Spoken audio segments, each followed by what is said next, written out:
Si je te disais que tu pouvais habiter dans ton propre logement gratuitement sans jamais payer de loyer. Dans le fond, aujourd'hui, ce que je vais vouloir couvrir, ça va être comment est-ce que tu peux acheter un plex puis l'optimiser de façon à ce que tu n'aies jamais à payer rien qui sorte de ta poche pour habiter là-bas. Donc, c'est ce qu'on appelle communément le house hacking. On va regarder ensemble comment est-ce qu'on peut optimiser un plex de façon légale, que ce soit possible d'habiter en quelque part sans que ça te coûte rien. C'est sûr que les prix ont beaucoup augmenté. Donc aujourd'hui, on va se spécialiser dans le coin de LaSalle en 2024. Comment est-ce qu'on peut s'arranger pour habiter gratuitement dans son plex? Première chose qu'on va faire, on va aller chercher toutes les plex qui sont à vendre présentement à LaSalle. C'est quelque chose que tu peux faire avec pas mal n'importe quel plex, je te dirais. C'est juste que tout dépendamment des revenus, du prix que tu vas payer, puis ainsi de suite, ça va peut-être prendre plus de temps avant qu'il soit optimisé à ce que tu payes rien. Donc, c'est sûr que tu as un coût initial, mais sur le long terme, si tu es capable d'avoir une place que tu habites là-bas gratuitement, personne qui va se plaindre. Donc, présentement, à LaSalle, il y a 67 plex résidentiels seulement à vendre. Donc, c'est ça qu'on va regarder aujourd'hui. Il y a plusieurs choses que je vais regarder pour être sûr de limiter tes risques quand tu fais un investissement, parce qu'un plex, je veux pas, c'est un investissement. Plus de logements que tu vas avoir, moins de risques que tu vas avoir aussi. Mais des fois aussi, surtout dans le coin de LaSalle, tu vas avoir des duplex que tu vas pouvoir convertir en triplex aussi. Ce qui va faire que, à l'achat, tu vas probablement payer un peu moins cher vu qu'il y a justement deux logements. Puis en investissant de l'argent pour le convertir en triplex, tu vas pouvoir avoir un revenu de plus encore pour t'aider à payer ton hypothèque, puis toutes les taxes, l'hydro, puis tout ça. Donc, comme on peut voir ici, le range, c'est de 650 000 à 1 700 000 ou presque pour les plex qui sont en vente présentement à LaSalle. Bon, c'est sûr que quand on est dans le plus haut range, les 6 unités, ça peut être un peu moins intéressant pour aller habiter dedans. T'sais, on veut pas, on veut être quand même confortable où est-ce qu'on va habiter. T'sais, on va prendre celui-là, par exemple, celui que je suis en train de vendre. 674 000. C'est un triplex, donc ça prend 10 de mise de fonds si on sort la calculatrice financière. Si on veut l'habiter, bien sûr, 174 000, on va mettre 10 de mise de fonds. Taux d'intérêt 5, ça, calculé, ça fait 3 500 par mois, 3 528 par mois d'hypothèque. Bon, c'est sûr qu'il va y avoir les taxes qu'on va ajouter à ça aussi. Bon, les taxes plus les locations de chauffe-eau, 4 049 par année. 3 528 fois 12 plus 4 049 divisé par 12, ça nous fait 3 865 par mois. Présentement, les logements sont loués très bas, dont un à 900 $ par mois, qui est le rez-de-chaussée, plus le sous-sol qui est un 3,5 qui est loué à 600 $ par mois, plus le deuxième étage qui est loué à 785 par mois, ce qui fait 2285 par mois. Si ça reste loué comme ça. C'est sûr qu'on s'entend, les loyers dans ce plex-là, présentement, sont très bas. Ce que je ferais, par contre, en tant que propriétaire, j'achète la propriété, je déménage dans un des logements. Donc, est-ce que je commencerais par le sous-sol? Peut-être, parce que c'est lui qui est loué le moins cher présentement, donc ça affecterait moins mes paiements mensuels. Pendant que j'habite là, que ce soit plusieurs mois ou un an, je ferais des rénovations. Donc, je rénoverais la toilette. On va regarder les photos, là. Quand même beaucoup de rénovations qui sont possibles d'être faites. Ça, c'est le deuxième étage. Si on regarde le rez-de-chaussée, ça, c'est le rez-de-chaussée. Et puis le sous-sol. Donc, plancher en parqueterie, peinture qui est rose. Donc, première chose que je ferais, je peinturerais tout le logement en blanc. J'installerais du plancher, probablement flottant en grandeur vu que c'est un sous-sol. Je rénoverais la salle de bain. Quand même vieillot.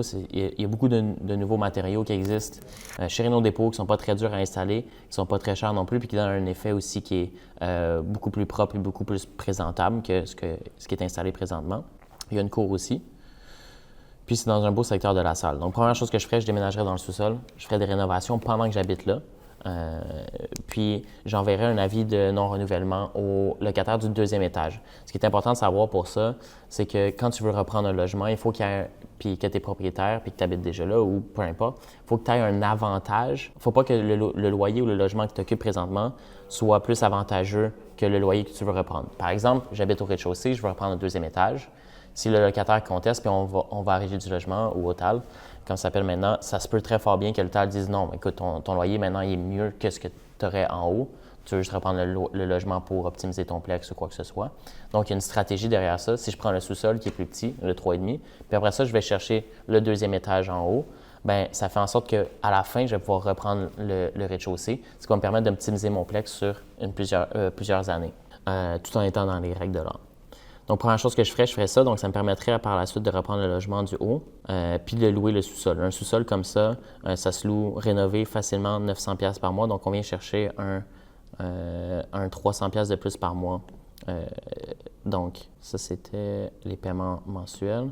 Donc, si on va chercher un 300$ de plus par mois, on tombe quand même à 2585, juste en optimisant le sous-sol. Le deuxième étage, c'est un 4,5. Les 4,5 à la salle, deuxième étage, vont se louer environ 1200 à 1300$, tout dépendamment du logement. Puis présentement, il est loué à 785. Donc, en déménageant en haut, je ferai des petits touch-ups. Le logement est quand même beau, il est quand même propre. Je ferai quand même quelques petites rénovations pour le rendre un peu plus propre et me faciliter la tâche quand on venir le temps de le louer.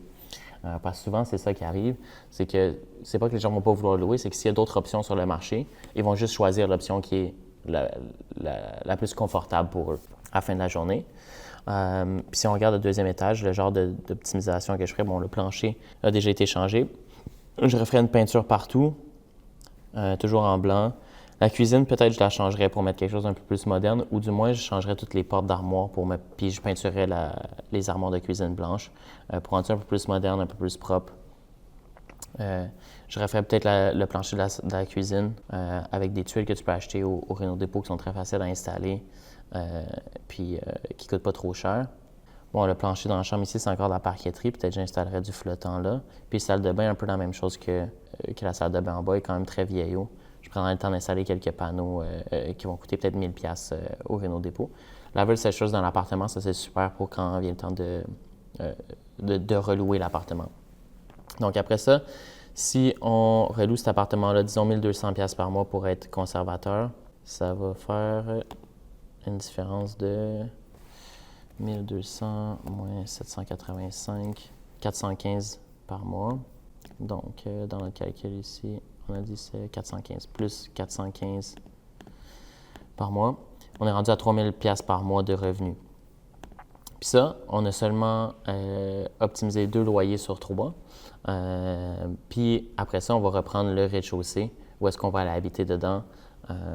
Donc, c'est comme si ça va nous coûter seulement 865$ par mois pour habiter là dans la première année. Après ça, il faut prendre en compte aussi qu'à chaque année, tu vas avoir des augmentations sur tes logements.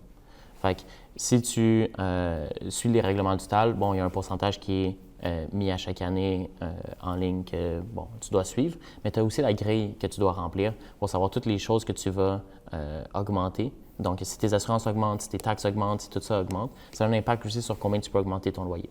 Donc, si on prend en moyenne 4 donc 3000 plus 4 ça fait, on est déjà à 3120. Donc là, ça fait 2 ans que tu habites là, puis tu as augmenté tes revenus déjà à 3100. Bien, 2 ans. 1 an. Quand tu prends le rez-de-chaussée, quand tu arrives, tu le rénoves. Alors ça, tu prends le deuxième, ça te prend 1 an le temps que le bail termine, puis que tu puisses reprendre le logement à la date prévue.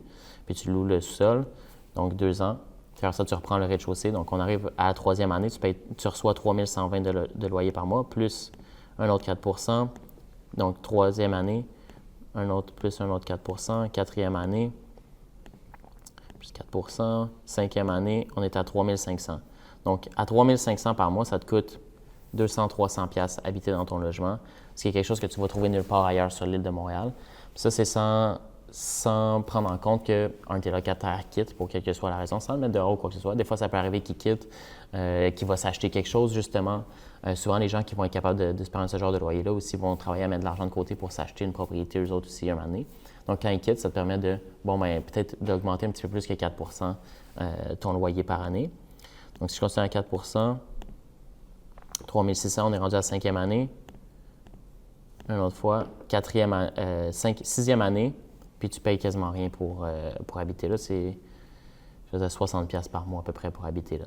Sans compter si tu as réussi à faire d'autres optimisations ou d'autres choses qui sont possibles pour toi, ça va être de négocier tes assurances, par exemple, ou de négocier les choses que tu as en place. Par exemple, présentement, j'ai inclus dans les dépenses les chauffe-eau qui sont loués dans ce cas-ci. Mais c'est possible aussi de négocier avec le locataire. Peut-être que je t'augmente un petit peu moins, mais c'est toi qui vas payer maintenant la location du chauffe-eau. Ce qui va faire en sorte que tes revenus vont monter plus haut parce que pour eux, ils pensent qu'ils ont une augmentation plus basse ou ou whatever, si tu fais tes calculs à savoir que ça ne donne pas exactement, si tu peux te gagner un petit peu plus là-dessus puis accepte, ben c'est tant mieux pour toi.